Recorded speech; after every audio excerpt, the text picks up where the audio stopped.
ಎಲ್ಲೋ ಅಮೆರಿಕದಲ್ಲಿ ಕೂತಿರುವಂತ ಕಾಕ್ರೋಚ್ ಜನತಾ ಪಾರ್ಟಿಯ ಫೌಂಡರ್ ಇದಕ್ಕೆಲ್ಲ ಮಾಡ್ತಾರೆ ಅಂದ್ರೆ ಅವರ ಫಂಡಿಂಗ್ ಏನು?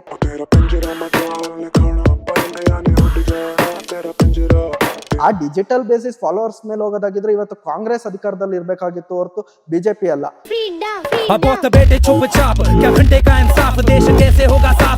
ಫಾರ್ ಎಕ್ಸಾಂಪಲ್ ಇವಾಗ ನಾನ್ ಫಾಲೋ ಮಾಡ್ಬಿಟ್ಟು ಸ್ಟೋರಿ ಆಗ್ತಾ ಇದೀನಿ ಅಂದ ತಕ್ಷಣ ನೆಕ್ಸ್ಟ್ ಇನ್ನೊಬ್ರು ಅದನ್ನ ಫಾಲೋ ಮಾಡ್ತಾರೆ. ಅವರಿಗೆ ವಿಷಯನೇ ಗೊತ್ತಿಲ್ಲ. ಇವತ್ತು ಎಷ್ಟು ಜನ ಜನ್ಸಿಗಳು ನ್ಯೂಸ್ ಪೇಪರ್ ನ ಓದ್ತಾರೆ.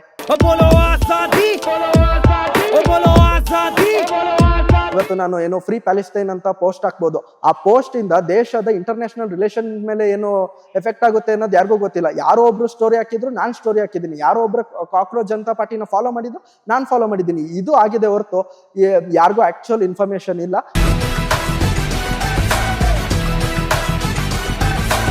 ಎಲೆಕ್ಷನ್ ಕಮಿಷನ್ ಆಫ್ ಇಂಡಿಯಾಗೆ ಫುಲ್ ಅಥಾರಿಟಿ ಇದೆ. Article 324 of Indian constitution election commission of ಇಂಡಿಯಾಗೆ ಪೂರ್ತಿ ಅಥಾರಿಟಿ ಕೊಡುತ್ತೆ. ಅವ್ರು ಯಾವುದೇ ಎಲೆಕ್ಟ್ರಲ್ ರೋಲ್ಸ್ ನ ರಿವೈಸ್ ಮಾಡೋದಕ್ಕಾಗಿರ್ಬೋದು, ಹೊಸದಾಗಿ ಆಡ್ ಮಾಡ್ಬೋದು, ಡಿಲೀಟ್ ಮಾಡೋದು, ಇದು ಅವ್ರಿಗೆ ಫುಲ್ ಅಥಾರಿಟಿ ಇದೆ.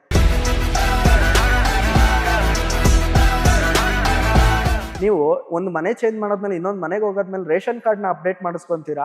ಬಟ್ ನಿಮ್ಗೆ ಎಲೆಕ್ಟ್ರಲ್ ಐಡಿನ ಅಪ್ಡೇಟ್ ಮಾಡಿಸ್ಕೊಳಕ್ಕಾಗಲ್ಲ ಅಂದ್ರೆ ಆಧಾರ್ ಕಾರ್ಡ್ನ ಅಪ್ಡೇಟ್ ಮಾಡಿಸ್ಕೊಂಡಿರ್ತೀರಾ ತಾನೇ, ಅಡ್ರೆಸ್ ಪ್ರೂಫ್ಗೋಸ್ಕರ, ನಿಮ್ಮ ಏನೋ ರೆಂಟಲ್ ಅಗ್ರಿಮೆಂಟ್ಗೋಸ್ಕರ. ಸರ್, ದಿ ಇಂಡಿಯಾ ಮಿರರ್ ಕಾರ್ಯಕ್ರಮಕ್ಕೆ ಸ್ವಾಗತ. ಜೆನ್ಸಿಗಳದೇ ಒಂದು ಅಭಿಪ್ರಾಯ ಇದೆ, ಜೆನ್ಸಿಗಳಿಗೆ ಒಂದು ವೇದಿಕೆ ಬೇಕು ಅಂತ ಹೇಳಿ ಈಗ ಕಾಕ್ರೋಚ್ ಜನತಾ ಪಾರ್ಟಿ ಸಾಕಷ್ಟು ಸದ್ದು ಮಾಡ್ತು. ಈಗ ಕೇಸ್ ಆಗಿದೆ, ಕೋರ್ಟ್ಗೆ ಹೋಗಿದೆ. ಬಟ್ ನೀವ್ ಯಾವ ಇಯರ್ ಅಲ್ಲಿ ಹುಟ್ಟಿದ್ರಿ, ನಿಮ್ ಇಂಟ್ರೊಡಕ್ಷನ್ ಕೊಡೋದಾದ್ರೆ, ನಿಮ್ ಏಜು, ನಿಮ್ ಹೆಸರೆಲ್ಲ ಹೇಳೋದಾದ್ರೆ, ಜೆನ್ಸಿ ಬಗ್ಗೆ ನಿಮ್ಮ ಅಭಿಪ್ರಾಯ, ಅಂದ್ರೆ ಕಾಕ್ರೋಚ್ ಜನತಾ ಪಾರ್ಟಿ ಬಗ್ಗೆ ನಿಮ್ಮ ಅಭಿಪ್ರಾಯ.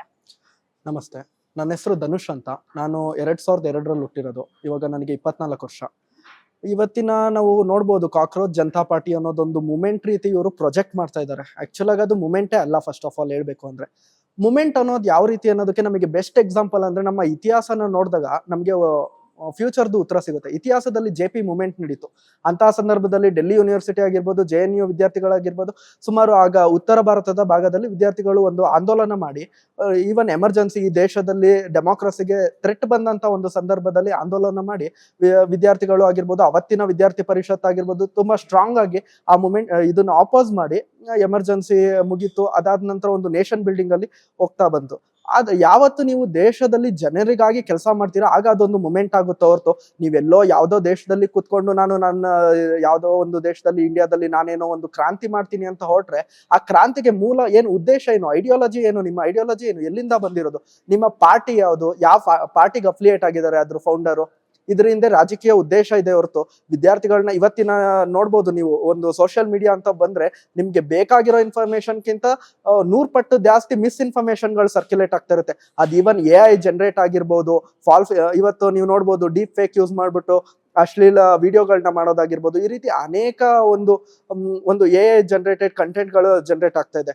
ಇದೇ ರೀತಿ ಒಂದು ಕಾಕ್ರೋಚ್ ಜನತಾ ಪಾರ್ಟಿ ಅನ್ನೋದು ನಮ್ಮ ಆನರಬಲ್ ಚೀಫ್ ಜಸ್ಟಿಸ್ ಅವರು ಕೊಟ್ಟಂತ ಸ್ಟೇಟ್ಮೆಂಟ್ ವಿರುದ್ಧ ಒಂದು ನಾವೇನೋ ಆಂದೋಲನ ಮಾಡ್ತೀವಿ ಅಂತ ಅನ್ಬಿಟ್ಟು ಒಂದು ಇನ್ಸ್ಟಾಗ್ರಾಮ್ ಪೇಜ್ ನ ತೆಗಿತಾರೆ. ಈ ಇನ್ಸ್ಟಾಗ್ರಾಮ್ ಪೇಜ್ ನ ಉದ್ದೇಶ ಏನು, ಇವ್ರದ್ದು ಅನ್ಎಂಪ್ಲಾಯ್ಮೆಂಟ್ ಅಂತ ಅಂತಾರೆ.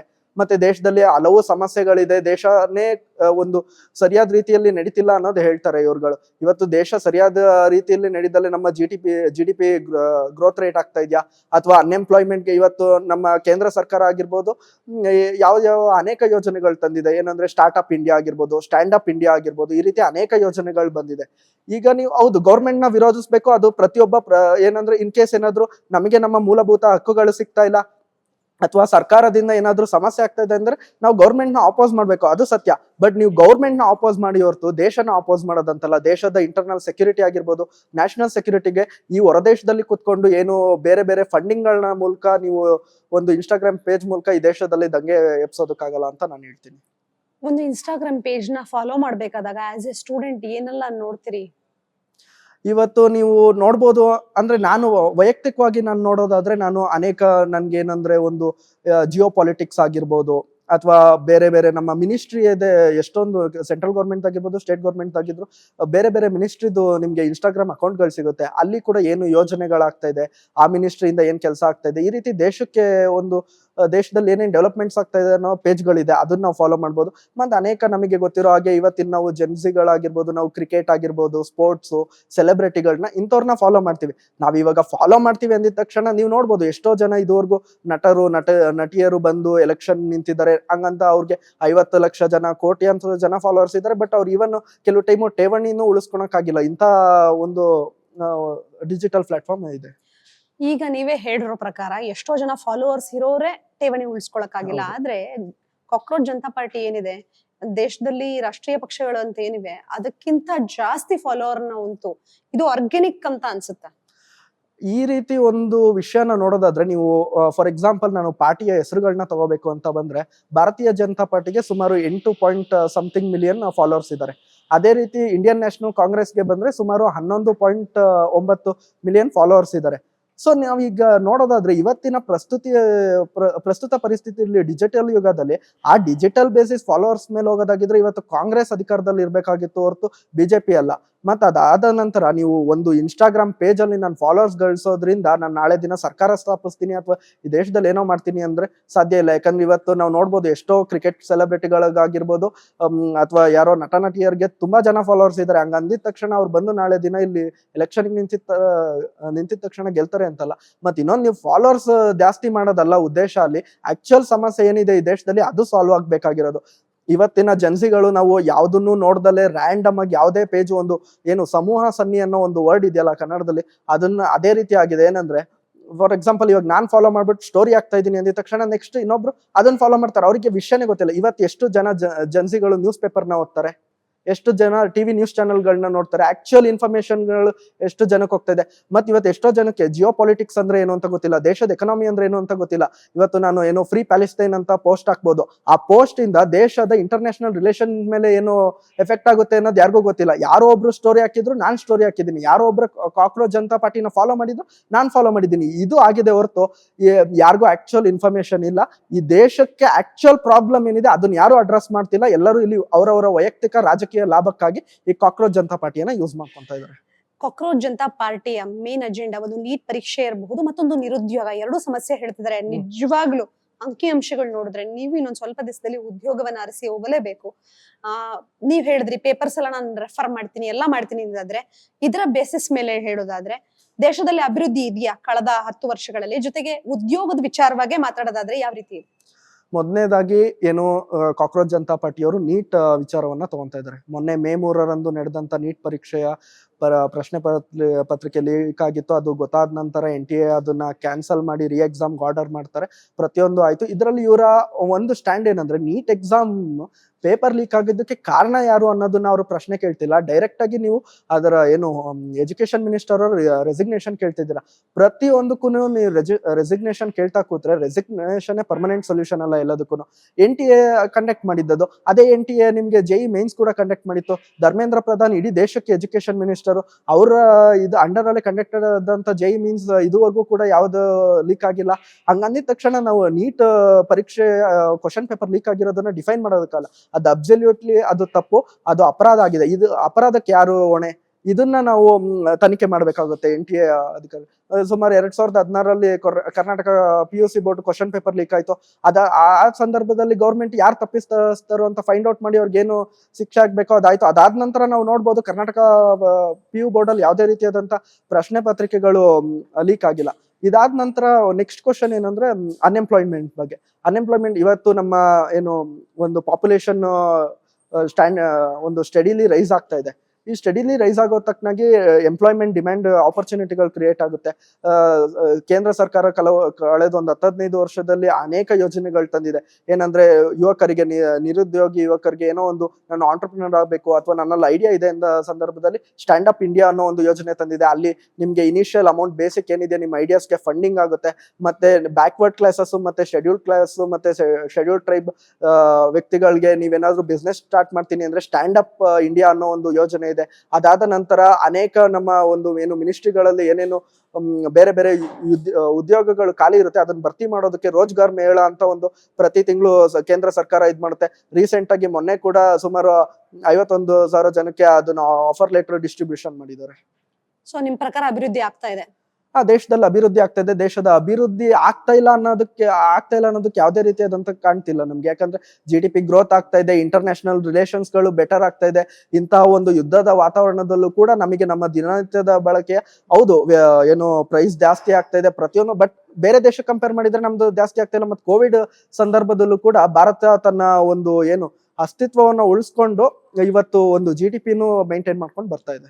ವಿದ್ಯಾರ್ಥಿ ವೇದಿಕೆ ಏನಾಗಿರ್ಬೇಕು? ಆಕ್ಚುಲಿ ವಿದ್ಯಾರ್ಥಿಗೆ ಧ್ವನಿ ಇನ್ಸ್ಟಾಗ್ರಾಮ್ ಪೇಜ್ಗಳು ಯಾರು ಕ್ರಿಯೇಟ್ ಮಾಡಿದ್ದಾರೆ ಅನ್ನುವಂತಹ ಮಾಹಿತಿ ಇಲ್ದಿರೋದೆಲ್ಲ ಆಗ್ಬೇಕಾ, ಇಲ್ಲ ವಿದ್ಯಾರ್ಥಿ ಆಯ್ಕೆ ಏನಾಗಿರ್ಬೇಕಾಗಿದೆ? ಆಕ್ಚುಲಿ ವಿದ್ಯಾರ್ಥಿಗಳ ಆಯ್ಕೆ ಮೇನ್ ಏನಂದ್ರೆ ಅದೇ ನಾನು ಆಗ್ಲೇ ಹೇಳ್ದಂಗೆ ಜಿಯೋ ಪಾಲಿಟಿಕ್ಸ್ ಇದ್ರ ಬಗ್ಗೆ ವಿದ್ಯಾರ್ಥಿಗಳಿಗೆ ಗೊತ್ತೇ ಇಲ್ಲ. ಇವತ್ತು ಒಂದು ಆರೋಪಗಳು ಬರ್ತಾ ಇದೆ ಏನಂದ್ರೆ ಅಮೆರಿಕದ ಇಂಟೆಲಿಜೆನ್ಸ್ ಏಜೆನ್ಸಿ ಆಗಿರ್ಬೋದು, CIA, ಮತ್ತೆ ಪಾಕಿಸ್ತಾನದ ಇಂಟೆಲಿಜೆನ್ಸ್ ಏಜೆನ್ಸಿಗಳದ್ದು ಇವ್ರದ್ದೆಲ್ಲರದು ಕೈವಾಡಗಳಿದೆ ಈ ಒಂದು ಪೇಜ್ ಹಿಂದೆ ಅಂತ. ಮತ್ತೆ ನಿಮ್ಗೆ ಕಳೆದ ವರ್ಷ ಆಗಿರ್ಬೋದು, ಒಂದ್ ಸ್ವಲ್ಪ ತಿಂಗಳು ಹಿಂದೆ ನೇಪಾಳಲ್ಲಿ ಮತ್ತೆ ಬಾಂಗ್ಲಾದೇಶಲ್ಲಿ ಒಂದು ದೊಡ್ಡ ಮೂಮೆಂಟ್ ಆಯ್ತು. ಆ ಮೂಮೆಂಟ್ ಆಗಿದ್ದ ರೀಸನ್ ಏನು? ಆ ದೇಶದಲ್ಲಿದ್ದಂತ ಅನ್ಎಂಪ್ಲಾಯ್ಮೆಂಟ್ ಮತ್ತೆ ಬಡತನದ ವಿರುದ್ಧ ಆ ದೇಶದಲ್ಲಿದ್ದಂತ ಒಂದು ಏನು ಗವರ್ನಮೆಂಟ್ ವಿರುದ್ಧ ದಂಗೆ ಇದ್ರು. ಒಂದು ಸಲ ಅಲ್ಲಾದ ನಂತರ ಅಮೆರಿಕದ CIA ಆಗಿರ್ಬೋದು, ಬೇರೆ ಬೇರೆ ಭಾರತದ ವಿರೋಧಿ ಶಕ್ತಿಗಳು ಏನ್ ಮಾಡ್ತು ಅಂದ್ರೆ ಭಾರತದಲ್ಲೂ ಕೂಡ ಅಂತದ್ದೇ ಒಂದು ಮೂಮೆಂಟ್ ನ ಮಾಡ್ಬೇಕು ಅಂತ ಹೊರಟಂತ ಸಂದರ್ಭದಲ್ಲಿ ಅವರಿಗೆ ಸಿಕ್ಕಿದ್ದು ಈ ಕಾಕ್ರೋಚ್ ಜನತಾ ಪಾರ್ಟಿ. ಎಲ್ಲೋ ಅಮೆರಿಕದಲ್ಲಿ ಕೂತಿರುವಂತ ಕಾಕ್ರೋಚ್ ಜನತಾ ಪಾರ್ಟಿಯ ಫೌಂಡರ್ ಇದಕ್ಕೆಲ್ಲ ಮಾಡ್ತಾರೆ ಅಂದ್ರೆ ಅವರ ಫಂಡಿಂಗ್ ಏನು? ಇದನ್ನ ಪ್ರತಿಯೊಂದನ್ನು ಕೂಡ ನಮ್ಮ ED ಆಗಿರ್ಬೋದು, CBI ತನಿಖೆ ಮಾಡ್ಬೇಕು. ವಿದ್ಯಾರ್ಥಿಗಳು ಇದನ್ನ ಪ್ರತಿಯೊಂದು ಇದ್ರ ಬಗ್ಗೆ ಅರ್ಥ ಮಾಡ್ಕೊಂಡಿದ್ರು ಅಂದ್ರೆ ನಮ್ಮ ಏನು ಜನ್ಸಿಗಳು ಮಿಸ್ಲೀಡ್ ಆಗ್ಬಿಟ್ಟು 21 ಮಿಲಿಯನ್ ಫಾಲೋವರ್ಸ್ ನ ಮಾಡ್ತಿರ್ಲಿಲ್ಲ ಅಂತ ನಾನು ಅನ್ಕೊಂತೀನಿ.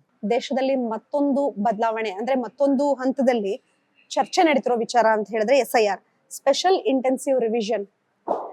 ಇದ್ರ ಬಗ್ಗೆ ನಿಮ್ಮ ಅಭಿಪ್ರಾಯ ಏನು? ಮೊದಲನೇದಾಗಿ ಸ್ಪೆಷಲ್ ಇಂಟೆನ್ಸಿವ್ ರಿವಿಷನ್ ಅನ್ನೋದು ಏನು ನಮ್ಮ ಒಂದು ರಿಪಬ್ಲಿಕ್ ಆಫ್ ಇಂಡಿಯಾ ಫಾರ್ಮ್ ಆಗಿ ಕಾನ್ಸ್ಟಿಟ್ಯೂಷನ್ ಅಡಾಪ್ಟ್ ಆದಾಗಿಂದ ಫ್ರೀಕ್ವೆಂಟ್ ಆಗಿ ಎಲೆಕ್ಟ್ರಲ್ ರೋಲ್ಸ್ ಇಂಟೆನ್ಸಿವ್ ರಿವಿಷನ್ ಆಗ್ತಾನೆ ಬಂದಿದೆ. ಸುಮಾರು 1965 ಇದು ರೆಗ್ಯುಲರ್ ಆಗಿ ಆಗ್ತಾ ಬರ್ತಾ ಇತ್ತು. ಅದಾದ ನಂತರ ರಿಸೋರ್ಸ್ ಪ್ರತಿಯೊಂದನ್ನು ಕಮ್ಮಿ ಮಾಡೋದಕ್ಕೋಸ್ಕರ ಮಲ್ಟಿ ಇಯರ್ ಅಂತ ಅಂದ್ರೆ ಒಂದು 5 ವರ್ಷಕ್ಕೊಂದ್ಸಲನೋ 10 ವರ್ಷಕ್ಕೊಂದ್ಸಲನೋ ಮಾಡ್ತಾ ಬಂದ್ರು. ಅದಾದ ನಂತರದಲ್ಲಿ 2005ರಿಂದ ಮತ್ತೆ ಇದು ರೆಗ್ಯುಲರ್ ಆಗ್ಬೇಕು ಅಂತ ಒಂದು ಯೋಚನೆಗಳು ಬಂತು. ಏನು ಈ ಸ್ಪೆಷಲ್ ಇಂಟೆನ್ಸಿವ್ ರಿವಿಷನ್ ಅಲ್ಲಿ ಏನಂದ್ರೆ ಎಲೆಕ್ಷನ್ ಕಮಿಷನ್ ಆಫ್ ಇಂಡಿಯಾಗೆ ಫುಲ್ ಅಥಾರಿಟಿ ಇದೆ. Article 324 of Indian constitution election commission of ಇಂಡಿಯಾಗೆ ಪೂರ್ತಿ ಅಥಾರಿಟಿ ಕೊಡುತ್ತೆ. ಅವ್ರು ಯಾವುದೇ ಎಲೆಕ್ಟ್ರಲ್ ರೋಲ್ಸ್ ನ ರಿವೈಸ್ ಮಾಡೋದಕ್ಕಾಗಿರ್ಬೋದು, ಹೊಸದಾಗಿ ಆಡ್ ಮಾಡ್ಬೋದು, ಡಿಲೀಟ್ ಮಾಡೋದು, ಇದು ಅವ್ರಿಗೆ ಫುಲ್ ಅಥಾರಿಟಿ ಇದೆ. ಸ್ಪೆಷಲ್ ಇಂಟೆನ್ಸಿವ್ ರಿವಿಷನ್ ಅಲ್ಲಿ ಇವಾಗ ನಾವು ನೋಡ್ಬೋದು, ಇವಾಗ ನಾವು ಫೇಸ್ 3 ಅಲ್ಲಿ ಇದೀವಿ. ಫೇಸ್ 1, ಫೇಸ್ 2 ಮುಗೀತು. ಇದರಲ್ಲಿ ಸುಮಾರು ಫೇಸ್ 1 ಅಲ್ಲಿ ಸುಮಾರು 41 ಲಕ್ಷ ಜನದ್ದು ಡಿಲೀಟ್ ಆಯ್ತು ಎಲೆಕ್ಟ್ರಲ್ ರೋಲ್ಸ್ ಇಂದ. ಮತ್ತೆ ಫೇಸ್ 2 ಅಲ್ಲಿ ಸುಮಾರು ಕೋಟ್ಯಾಂತರ ಜನದ್ದು ಡಿಲೀಟ್ ಆಯ್ತು. ಬಟ್ ಡಿಲೀಟ್ ಆಗ್ತಾ ಇರೋರ್ದು ಯಾರ್ದು ಅಂತ ನಾವು ನೋಡ್ಬೇಕಾಗುತ್ತೆ. ಮೊದಲನೇದಾಗಿ ಯಾವತ್ತೋ ಒಂದು ದಿನ ಯಾವ್ದೋ ವರ್ಷದಲ್ಲಿ ಅವರು ಯಾವುದೇ ಒಂದು ದಾಖಲೆ ಇಲ್ದಲೆ ದೇಶಕ್ಕೆ ಒಂದು ಅಕ್ರಮ ವಲಸಿಗರಾಗಿ ಬಂದಂತವ್ರು ಇವತ್ತು ನಮಗೆ ವೋಟಿಂಗ್ ರೈಟ್ಸ್ ಬೇಕು ಅಂತ ಕೇಳ್ತಾರೆ ಅಂತ ಅಂದ್ರೆ ಇದು ದೇಶದ ಭದ್ರತೆಗಾಗಿರ್ಬೋದು ಅಥವಾ ದೇಶದಲ್ಲಿರುವಂತ ಒಂದು ಇಂಟರ್ನಲ್ ಸೆಕ್ಯೂರಿಟಿಗಾಗಿರ್ಬೋದು ಯಾವ ರೀತಿಯಾದಂತ ಸಮಸ್ಯೆ ಆಗುತ್ತೆ ಅನ್ನೋದು ಒಂದು ಪ್ರಶ್ನೆ ಬರುತ್ತೆ. ಇದರಲ್ಲಿ ಬಿಜೆಪಿ ಅಜೆಂಡಾ ಆಡ್ಕೊಂಡಿದೆ. ಹಿಂದೆಗಡೆ CAA ತಗೊಂಬಂದ್ರು, ಸಿಟಿಜನ್ ಅಮೆಂಡ್ಮೆಂಟ್ ಆಕ್ಟ್ ತಗೊಂಬಂದ್ರು, ಅದ್ ಸರಿಯಾಗಿ ವರ್ಕ್ ಆಗಿಲ್ಲ. ಅದಕ್ಕೋಸ್ಕರ ಇದು ಹೊಸದಾಗಿ ಅಜೆಂಡಾ ತಗೊಂಬಂದಿದ್ದಾರೆ. ಒಂದು ಧರ್ಮ ಮತ್ತೆ ಕೆಲವು ಮತಗಳ ನಡುವಿನ ಘರ್ಷಣೆಗೋಸ್ಕರ ಇದನ್ನ ಅಡ್ಡ ತಗೊಂಬಂದಿದ್ದಾರೆ ಎಲೆಕ್ಷನ್ ಕಮಿಷನ್ ಮೂಲಕ ಅನ್ನೋದು ಕೆಲವು ಆರೋಪ. ಮೊದಲನೇದಾಗಿ CAA ನ ಅಜೆಂಡಾ ಅನ್ನೋದು ಅಥವಾ ಸ್ಪೆಷಲ್ ಇಂಟೆನ್ಸಿವ್ ರಿವಿಷನ್ ನ ಅಜೆಂಡಾ ಅನ್ನೋದಕ್ಕಿಂತ CAA ಅನ್ನೋದು ಒಂದು ಡೆಮಾಕ್ರೆಟಿಕ್ ಆಗಿ ಪ್ರೋಸೆಸ್ ಅಲ್ಲಿ ಏನು ಲೋಕಸಭಾ ರಾಜ್ಯಸಭಾದಲ್ಲಿ ಪಾಸ್ ಆಗಿ ಪ್ರೆಸಿಡೆಂಟ್ ಅಸೆಂಟ್ ತಗೊಂಡು ಅದು ಒಂದು ಬಿಲ್ ಆಯ್ತು ಹೊರತು ನಾವು ಅದನ್ನ ಅಜೆಂಡಾ ಅಂತ ಕರೆಯೋದಕ್ಕಾಗಲ್ಲ. ಮೊದಲನೇದಾಗಿ ಯಾಕಂದ್ರೆ ಈ ದೇಶದ ಜನರೇ ಆಯ್ಕೆ ಮಾಡಿ ಕಳ್ಸಿರುವಂತ ಜನಪ್ರತಿಗಳ ಮೂಲಕ ಅದು ಒಂದು ಏನು ಪಾಸ್ ಆಗಿ ಬಿಲ್ ಆದಂತದ್ದೊಂದು. CAA ಏನೋ ಒಂದು ಈ ದೇಶದಕ್ಕೆ ಒಂದು ಬಾಂಗ್ಲಾದಿಂದ ಅಕ್ರಮ ವಲಸಿಗರು ಬಂದಿರ್ಬೋದು ಅಥವಾ ಬೇರೆ ಬೇರೆ ಕಡೆಯಿಂದ ಅಕ್ರಮ ವಲಸಿಗರು ಬಂದಿದ್ದಾರೆ ಅಂತವ್ರನ್ನ ಒಂದು ಈ ದೇಶದಿಂದ ಗಡಿಪಾರು ಮಾಡೋದಕ್ಕೆ. ಯಾಕಂದ್ರೆ ನಾವು ಏನಂದ್ರೆ ವಸುದೈವಕ ಕುಟುಂಬ ಅಂತ ಹೇಳ್ಬೋದು, ಹಂಗ ಅಂದಿದ ತಕ್ಷಣ ಬಂದವ್ರನ್ನೆಲ್ಲ ನಾವು ಸೇರ್ಸ್ಕೊಳೋದಕ್ಕಾಗಲ್ಲ. ಯಾಕಂದ್ರೆ ನಾಳೆ ದಿನ ನಮ್ಮ ಮನೆಗೆ ಒಳಗೆ ಬಂದಿರೋದಂತ ಏನೋ ಒಂದು ಯಾವ್ದೋ ಒಂದು ಸರ್ಪಕ್ಕೆ ನಾವು ಹಾಲ್ನ ಕೊಟ್ರೆ ಆ ಸರ್ಪ ನಮ್ಮನ್ನೇ ಕಚ್ಚುತ್ತೆ. ಅದೇ ಆಗೋದು. ಈಗ ಅಕ್ರಮದ ವಲಸಿಗರು ಎಷ್ಟೇ ಜನ ಬಂದ್ರು ಕೂಡ ಅವ್ರಿಗೆ ನಾವು ಫ್ರೀ ರೇಷನ್ ಕೊಡ್ಬೋದು, ಏನ್ ಬೇಸಿಕ್ ಫೆಸಿಲಿಟಿ ಕೊಡ್ಬೋದು, ಪ್ರತಿಯೊಂದು ಕೊಡ್ಬೋದು ಅವರಿಗೆ. ಬಟ್ ಆದ್ರೆ ಅವ್ರು ನಮ್ಮ ದೇಶಕ್ಕೆ ಮುಂದೊಂದು ದಿನ ಇವತ್ತು ನಾವು ಬೆಂಗಳೂರಲ್ಲಿ ನೋಡ್ಬೋದು ಎಷ್ಟು ಜನ ಅಕ್ರಮ ವಲಸಿಗರು ಇದ್ದಾರೆ, ಅವ್ರ ವಿರುದ್ಧ ಏನ್ ಕ್ರಮ ಆಗಿದೆ. ಅವ್ರಿಗೆ ಪ್ರತಿಯೊಂದು ಬೇಸಿಕ್ ರೇಷನ್ ಕಾರ್ಡ್ ಇದೆ ಅವ್ರ ಹತ್ರ. ಆದ್ರೆ ಎಷ್ಟೋ ಜನ ನಮ್ಮ ದೇಶದಲ್ಲೇ ಹುಟ್ಟಿ ಪ್ರತಿಯೊಂದು ದಾಖಲೆ ಇರೋರ್ಗೆ ಇವತ್ತು ರೇಷನ್ ಕಾರ್ಡ್ ಸಿಗ್ತಿಲ್ಲ. ಬಟ್ ಈಗ ನೀವು ಸ್ಪೆಷಲ್ ಇಂಟೆನ್ಸಿವ್ ರಿವಿಷನ್ ತರಲಿಲ್ಲ ಅಂದ್ರೆ ಇಂಥವ್ರಿಗೆಲ್ಲ ವೋಟಿಂಗ್ ರೈಟ್ ಸಿಗುತ್ತೆ. ನಾಳೆ ದಿನ ದೇಶ ವಿರೋಧಿ ವಿರೋಧಿ ಶಕ್ತಿಗಳು ಒಂದು ಏನು ಈ ದೇಶದ ಆಡಳಿತದ ಚುಕ್ಕಾಣಿ ಹಿಡಿಬಹುದು. ಇವ್ರದೊಂದು ವಾದ ಇದೆ. ಈಗ ಮದ್ವೆ ಮುಂಚೆ ನಾನು ಒಂದು ಏರಿಯಾದಲ್ಲಿದ್ದೆ, ಮದ್ವೆ ಆದ್ಮೇಲೆ ಮತ್ತೊಂದು ಏರಿಯಾಗ ಹೋಗಿದ್ದೇನೆ, ಸ್ಮಾಲ್ ಕರೆಕ್ಷನ್ಸ್ ಗಳೆಲ್ಲ ಬಾಕಿ ಉಳಿದಿದೆ, ನನ್ಗೆ ಹಾಗಾದ್ರೆ ಇದ್ರಲ್ಲಿ ಐಡೆಂಟಿಟಿ ಮಿಸ್ ಆಗುತ್ತೆ, ನೀವು ಕರೆಕ್ಷನ್ಸ್ ಇಲ್ದರ ಫೀಲ್ಡ್ ಇಳಿದಿದ್ದೀರಿ ಅಂತೆಲ್ಲ ಆರೋಪ ಇದೆ. ಇವಾಗ ನೀವು ಒಂದು ಏರಿಯಾದಿಂದ ಇನ್ನೊಂದು ಏರಿಯಾಗೆ ನಿಮ್ಮ ಮನೇನ ಶಿಫ್ಟ್ ಮಾಡ್ತೀರಾ ಅಥವಾ ಮದ್ವೆ ಆದ್ಮೇಲೆ ಬೇರೆ ಬೇರೆ ಕಡೆ ಹೋಗ್ತೀರಾ ಅಂತ ಸಂದರ್ಭದಲ್ಲಿ ನೀವು ಒಂದು ಮನೆ ಚೇಂಜ್ ಮಾಡಾದ್ಮೇಲೆ ಇನ್ನೊಂದು ಮನೆಗೆ ಹೋಗಾದ್ಮೇಲೆ ರೇಷನ್ ಕಾರ್ಡ್ನ ಅಪ್ಡೇಟ್ ಮಾಡಿಸ್ಕೊಂತೀರಾ. ಬಟ್ ನಿಮ್ಗೆ ಎಲೆಕ್ಟ್ರಲ್ ಐಡಿನ ಅಪ್ಡೇಟ್ ಮಾಡಿಸ್ಕೊಳಕ್ಕಾಗಲ್ಲ ಅಂದ್ರೆ ಆಧಾರ್ ಕಾರ್ಡ್ನ ಅಪ್ಡೇಟ್ ಮಾಡಿಸ್ಕೊಂಡಿರ್ತೀರಾ ತಾನೇ, ಅಡ್ರೆಸ್ ಪ್ರೂಫ್ಗೋಸ್ಕರ, ನಿಮ್ಮ ಏನು ರೆಂಟಲ್ ಅಗ್ರಿಮೆಂಟ್ಗೋಸ್ಕರ. ಅದೇ ರೀತಿ ಅದೇ ಸಂದರ್ಭದಲ್ಲಿ ಎಲೆಕ್ಟ್ರಲ್ ಐಡಿನೂ ಅಪ್ಡೇಟ್ ಮಾಡಿಸ್ಕೋಬಹುದು ತಾನೆ. ಪ್ರತಿಯೊಂದನ್ನು ವಿರೋಧಿಸೋ ಸಲುವಾಗಿ ನೀವು ಏನೋ ಒಂದು ಕಾರಣ ಹೇಳೋದಲ್ಲ. ನೀವು ಒಂದು ಏನು ರೈಟ್ ಟು ವೋಟ್ ಅನ್ನೋದು ಇದೊಂದು ಬೇಸಿಕ್ ನಿಮ್ಮ ರೈಟ್, ಕಾನ್ಸ್ಟಿಟ್ಯೂಷನಲ್ ರೈಟ್ ಆಗಿರೋದು. ಆ ರೈಟ್ ನ ನೀವು ಒಂದು ಪ್ರಶ್ನೆ ಮಾಡೋದಕ್ಕೂ ಮುಂಚೆ ನೀವೆಷ್ಟು ಈ ದೇಶಕ್ಕೆ ಅಥವಾ ದೇಶದ ರೈಟ್ಗೋಸ್ಕರ ಕೆಲಸ ಮಾಡ್ತಾ ಇದ್ದೀರಾ ಅನ್ನೋದು ನೋಡ್ಬೇಕಾಗುತ್ತೆ. SIR ಸಾಮಾನ್ಯ ಜನ, ಸಿಟಿಜನ್ ಅಷ್ಟೇ ನಿಮ್ಗೆ ಇದನ್ನ ವಿರೋಧ ಮಾಡ್ತಿಲ್ಲ, ಬದಲಾಗಿ ಕೆಲವು ರಾಜಕೀಯ ಪಾರ್ಟಿಗಳು ಪರೋಕ್ಷವಾಗಿ ಇದರ ವಿರುದ್ಧ ಇದೆ, ಅವ್ರ ಹೇಳಿಕೆಗಳನ್ನು ಸಹ ನೀಡ್ತಿದ್ದಾರೆ. ಸೊ ಎಷ್ಟೋ ಲಕ್ಷ ಇದರಿಂದ ವೋಟರ್ಸ್ ಗಳು ಡಿಲೀಟ್ ಆಗ್ತಾರೆ, ಅವಾಗ ಆಯ್ಕೆ ಆಗೋದು ಕಷ್ಟ ಆಗುತ್ತೆ ರಾಜಕಾರಣಿಗಳಿಗೆ ಅನ್ನುವಂಥ ಮಾತು ಇದೆ. ನಮ್ಮ ದೇಶದ ಒಂದು ಬಹುದೊಡ್ಡ ಸಮಸ್ಯೆ ಪ್ರಸ್ತುತ ಪರಿಸ್ಥಿತಿಯಲ್ಲಿ ಏನಾಗಿರೋದು ಅಂದ್ರೆ ಭಾರತದ ಸೈನಿಕರು ಹೋಗಿ ಏನು ಒಂದು ಸರ್ಜಿಕಲ್ ಸ್ಟ್ರೈಕ್ ನ ಪಾಕಿಸ್ತಾನದಲ್ಲೋ ಬೇರೆ ದೇಶದಲ್ಲಿ ಮಾಡಿದಂತ ಸಂದರ್ಭದಲ್ಲಿ ಅದನ್ನೇ ಕ್ವಶನ್ ಮಾಡುವಂತ ರಾಜಕೀಯ ಪಕ್ಷಗಳು ಮತ್ತೆ ರಾಜಕೀಯ ಪ್ರತಿನಿಧಿಗಳು ನಮ್ಮ ಮಧ್ಯೆ ಇದ್ದಾರೆ. ಅಂತಹ ಸಂದರ್ಭದಲ್ಲಿ ಇದು ಒಂದು ದೇಶದ ಒಂದು ಇಂಟರ್ನಲ್ ಸೆಕ್ಯೂರಿಟಿಗೆ ಒಳ್ಳೆಯದಾಗುವಂತ ಒಂದು ಯೋಜನೆಯನ್ನ ತಂದಿರೋ ಸಂದರ್ಭದಲ್ಲಿ ಅದನ್ನ ಅಪೋಸ್ ಮಾಡ್ತಾರೆ ಅನ್ನೋದು ಏನು ಆಶ್ಚರ್ಯ ಪಡ್ಬೇಕಾಗಿಲ್ಲ ನಾವು. ಇದರಲ್ಲಿ ಯಾವ್ದು ಹಿಡನ್ ಅಜೆಂಡಾ ಇಲ್ಲ ಹಾಗಾದ್ರೆ. ಇದು ದೇಶದ ಪ್ರಗತಿಗಾಗಿ ಅಥವಾ ದೇಶದ ಒಂದು ನ್ಯಾಷನಲ್ ಸೆಕ್ಯೂರಿಟಿಗೆ ಆಗಿರೋದ್ರಿಂದ ಯಾವುದೇ ರೀತಿಯಾದಂತ ಇಡನ್ ಅಜೆಂಡಾ ಇಲ್ಲ. ಮತ್ತೆ ಇನ್ ಕೇಸ್ ಏನು ಈ ದೇಶದಲ್ಲೇ ಹುಟ್ಟಿ ಏನು article 5 to article 11 of Indian constitution ಕ್ರೈಟೀರಿಯಾದಲ್ಲಿ ಸಿಟಿಸನ್ ಅಂತ ನೀವು ಬರ್ತೀರಾ ಅಂತ ಸಂದರ್ಭದಲ್ಲಿ ನಿಮ್ಗೆ ಏನಾದ್ರು ವೋಟಿಂಗ್ ರೈಟ್ಸ್ ಏನಾದ್ರು ಕಳ್ಕೊಂಡ್ರೆ ಅಂದ್ರೆ ನಿಮ್ಗೆ ಹೈಕೋರ್ಟ್ ಇದೆ, ಸುಪ್ರೀಂ ಕೋರ್ಟ್ ಇದೆ, ಅಪ್ರೋಚ್ ಆಗ್ಬೋದು. ಇದು ಏನು ಒಂದು ಮಾಸ್ ಸ್ಕೇಲಲ್ಲಿ ಏನಾದ್ರು ಜನರು ನಮ್ಮ ದೇಶದ ಇಂಡಿಯನ್ ಸಿಟಿಸನ್ಸ್ ಏನಾದ್ರು ಅಪ್ರೋಚ್ ಆಗೋದಕ್ಕೆ ಶುರು ಮಾಡಿದ್ರು ಅಂದ್ರೆ ಅವತ್ತು ಇದನ್ನ ಅಜೆಂಡಾನೋ ಅಥವಾ ಮತ್ತೊಂದು ಹುನ್ನಾರ ಏನೋ ಒಂದು ಒಪ್ಕೋಬಹುದು. ಬಟ್ ಇವತ್ತು ಏನು ನಾನು ಹೇಳ್ದಾಗೆ phase 1 phase 2 ಅಲ್ಲೂ ಅಷ್ಟು ಜನದ್ದು ಡಿಲೀಟ್ ಆಯ್ತು. ಬಟ್ ಕೆಲವು ಜನ ಅಪ್ರೋಚ್ ಮಾಡಿದ್ದಾರೆ, ಇದು ಸುಪ್ರೀಂ ಕೋರ್ಟ್ ಅಲ್ಲಿ ಇದೆ, ನಾಳೆ ದಿನ ಅದು ವರ್ಡಿಕ್ಟ್ ಏನ್ ಬರುತ್ತೆ ಅದ್ರ ಮೇಲೆ ಪ್ರತಿಯೊಂದು ನಿಂತಿದೆ. ಆರ್ಟಿಕಲ್ 5 ಇಂದ ಆರ್ಟಿಕಲ್ 11 ವರೆಗೂ ಸಹ ಡೊಮೈನ್ ಇಂದ ಹಿಡಿದು ಇಂಟರ್ನ್ಯಾಷನಲ್ ಪ್ರಜೆಗಳವರೆಗೂ ಸಹ ಅವಕಾಶ ಇದೆ, ಅದನ್ನ ಬಳಕೆ ಮಾಡ್ಕೊಳ್ಳಿ ಅನ್ನೋದು ನಿಮ್ ವಾದ. ಬಟ್ ಇಲ್ಲಿರೋರ್ಗೆ ಎಷ್ಟೋ ಜನಕ್ಕೆ ಅದ್ರ ಬಗ್ಗೆ ಜ್ಞಾನನೇ ಇಲ್ವಲ್ಲ, ಅದನ್ನ ಅಪ್ಡೇಟ್ ಮಾಡಕ್ ಬರಲ್ಲ.